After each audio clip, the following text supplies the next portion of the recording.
নমস্কার বন্ধুরা, আবাস যোজনার নতুন ভিডিও নিয়ে আপনাদের কাছে হাজির হয়েছি। তাই গুরুত্বপূর্ণ আপডেট ভিডিও জানতে হলে অবশ্যই ভিডিওটি স্কিপ না করে সম্পূর্ণ ভিডিও দেখতে থাকুন। বন্ধুরা, কেন্দ্রীয় বাঞ্ছনার ফলে 11,36,000 বাড়ি তৈরির যে তালিকা ছিল আবাস যোজনা, সেই আবাস যোজনার তালিকা বাতিল হওয়া মাননীয় মুখ্যমন্ত্রী মমতা বন্দ্যোপাধ্যায় তিনি ঘোষণা করেন যে রাজ্যের টাকায় তৈরি হবে 11,36,000 বাড়ি। তাই যে সমস্ত ব্যক্তির নাম আবাস যোজনার তালিকায় রয়েছে এবং যে সমস্ত ব্যক্তির নাম বাদ রয়েছে তাদের জন্য কিন্তু একটি সুখবর আছে, কারণ মাননীয় মুখ্যমন্ত্রী মমতা বন্দ্যোপাধ্যায় সমীক্ষায় চালানোর কথা বলা হয়েছে। আবাস যোজনার টাকা এবার ঢুকবে, শুরু হলো সমীক্ষা। কেন্দ্রীয় সরকারের জনপ্রিয় প্রকল্প আবাস যোজনা নিয়ে সম্প্রতি একটি আপডেট সামনে এলো। খুব শীঘ্রই সাধারণ মানুষের আবাস যোজনার টাকা পেতে চলেছেন। লোকসভা নির্বাচনের ফলাফল প্রকাশিত হওয়ার পর থেকেই সাধারণ মানুষের জানতে চেয়েছিলেন আবাস যোজনার টাকা কবে থেকে পাওয়া যাবে। সম্প্রতি এই প্রশ্নের উত্তর মিলল কেন্দ্রীয় সরকারের তরফ থেকে।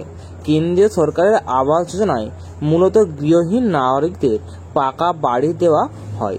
এক্ষেত্রে সরকারের প্রকাশিত তথ্য অনুযায়ী বিপিএল তালিকাভুক্ত গৃহহীন নাগরিকরা এই প্রকল্পের আওতায় বাড়ি নির্মাণের জন্য অনুদানের টাকা পান। কোনো নাগরিকের আয় যদি অত্যন্ত কম হয় অথবা আবাসিক ইউনিট না থাকে, সেক্ষেত্রে ওই নাগরিক আবাস যোজনা আবেদন করতে পারবেন। উল্লেখ্য, যে সকল ব্যক্তিরা কর প্রদান করেন তারা কোনোভাবেই এই প্রকল্পের সুবিধা পাবেন না। অন্যদিকে যাদের সরকারি চাকরি আছে অথবা যাদের পরিবারের কোনো সদস্য সরকারি চাকরি রয়েছে অথবা যাদের নিজস্ব কোম্পানি রয়েছে কিংবা নিজস্ব বাড়ি আছে, তারা এই যোজনায় আবেদন করতে পারবেন না। সরকারের তরফে নির্ধারিত সীমার তুলনায় বেশি আয় করেন যে সকল ব্যক্তি, তারাও এই প্রকল্পের সুবিধা পাবেন না। আবাস যোজনার আওতায় আবেদন করার জন্য একটি বিষয় মাথায় রাখতে হবে। সরকারের তরফে প্রকাশিত নির্দেশিকা অনুযায়ী ইডব্লিউএস এর আওতাধীন যে সমস্ত আবেদনকারীর আয় 3 লক্ষ টাকা বা তার তুলনায় কম, তারা একমাত্র এই প্রকল্পের সুবিধা পাবেন।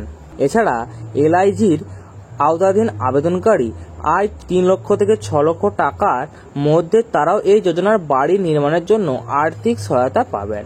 MIG 1 বা মিডল ইনকাম গ্রুপ 1 এর আওতাভুক্ত যে সমস্ত আবেদনকারীর আয় 6 লক্ষ টাকা থেকে 12 লক্ষ টাকা, তারা এই প্রকল্পের আওতায় অনুদান পাবেন। এছাড়াও MIG 2 বা মিডল ইনকাম গ্রুপ 2 এর আওতাধীন যে সমস্ত আবেদনকারীদের বার্ষিক আয় 12 থেকে 18 লক্ষ টাকা, তারাও এই যোজনার আওতায় বাড়ি তৈরি অনুদান পাবেন। বিভিন্ন সূত্র থেকে পাওয়া খবর অনুযায়ী আগামী জুলাই মাস থেকে আবাস যোজনার জন্য যারা আবেদন করেছেন তাদের সমীক্ষার পদ্ধতি শুরু হয়ে যাবে। এই সমীক্ষার কাজ শুরু করার জন্য মহকুমা শাসকদের এই বিষয়ে সরজমিনে গিয়ে তদন্ত করার নির্দেশ দেওয়া হয়েছে ইতিমধ্যে। আসলে যে সকল আবেদনকারীরা আবাস যোজনার আওতায় আবেদন জানিয়েছেন তারা প্রকৃত অর্থে গৃহহীন কিনা, কোনো অসৎ ব্যক্তি যেন এই অনুদান না পায়, সেই বিষয়ে নিশ্চিত করা হলো এই সমীক্ষার কাজ।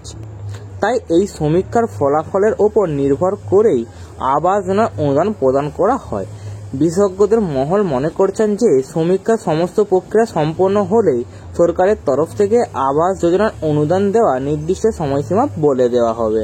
তো বন্ধুরা, এই ছিল আজকের আমার ভিডিওটি ভালো লাগলে চ্যানেলটিকে সাবস্ক্রাইব করে দেবেন এবং ভিডিওটিকে লাইক করে দেবেন।